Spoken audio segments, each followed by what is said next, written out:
This won't be the last late night before the season starts. Well, here's the very latest in arcade games. It's actually...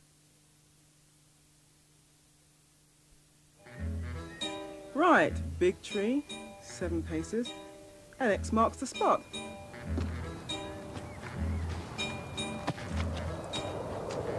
Hey, they made it easy for me.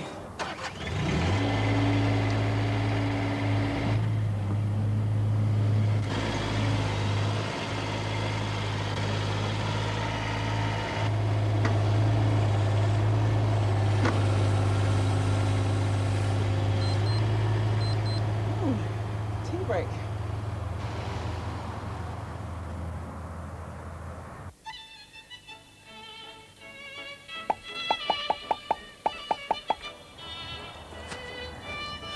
Right, but when it comes to tea, I can relax and enjoy it because I've got the world's first digger that thinks for itself.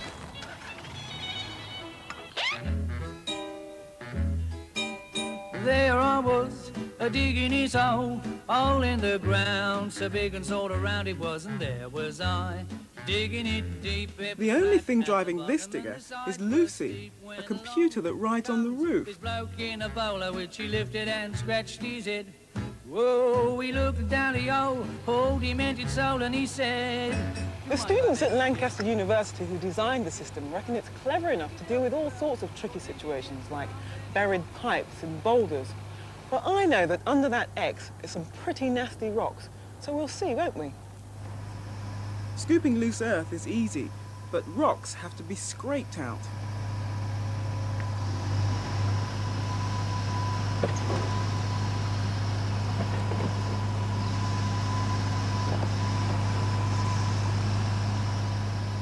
In the future, robot diggers could be programmed to dig anything to a plan.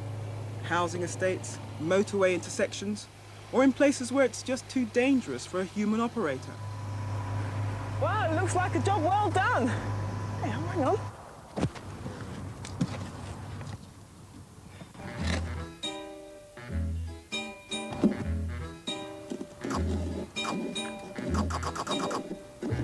And that's that.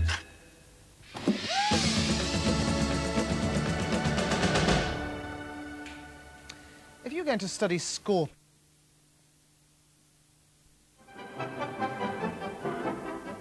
An experimental aircraft ready for her maiden flight.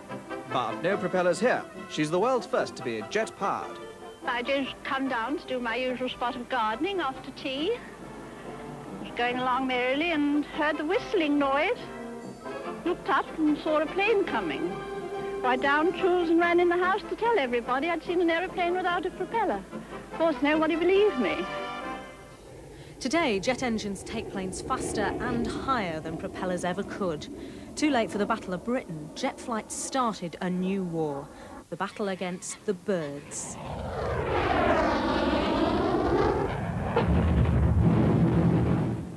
It's a battle both sides lose before they know what's hit them. Planes are most vulnerable when they're flying low where the birds are, and taking off, jet engines can suck in a ton of air each second, and whatever else is there. 0730 hours at what's now the RAF's Central Flying School. Ironically, the planes have propellers, but they're driven by jet engines, so birds must still be cleared from the airfield.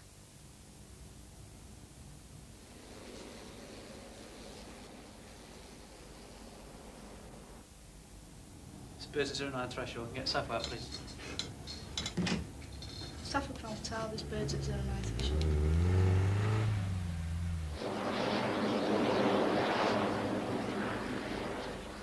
Playing the birds' distress calls sometimes works. But they soon get used to it. Easy pickings attract them to the grass around the runways, and they learn to ignore the control unit's first line of attack.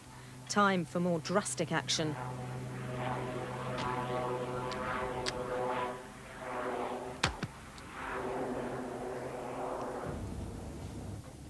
Charlie 12, clear takeoff, surface wind 250, 20 knots. But a more permanent solution is also waiting to take off at Cranwell. These are government scientists. Their 7-year mission to develop a grass that's so spiky any bird landing in it will be up to its neck in trouble.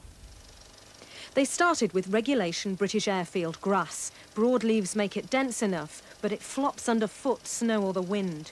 Scouring seed catalogues of the world, they found varieties with fearsome spikes, but this couldn't stand up to the British weather, and mowing to a short back and sides left it dying in clumps. The breakthrough came with a careful mix of the two. Broadleaves plus the spiky variety together prove mutually supportive and so fearsome any feathered intruder beats a hasty retreat. Battle plans swung into action and the seed was sown for Operation Porcupine. On the airfield where jet flight began, a green carpet now rolls out to every corner. The military are only the first to benefit. Commercial airports also plan to take up this invitation to a safer future for all who reach for the skies.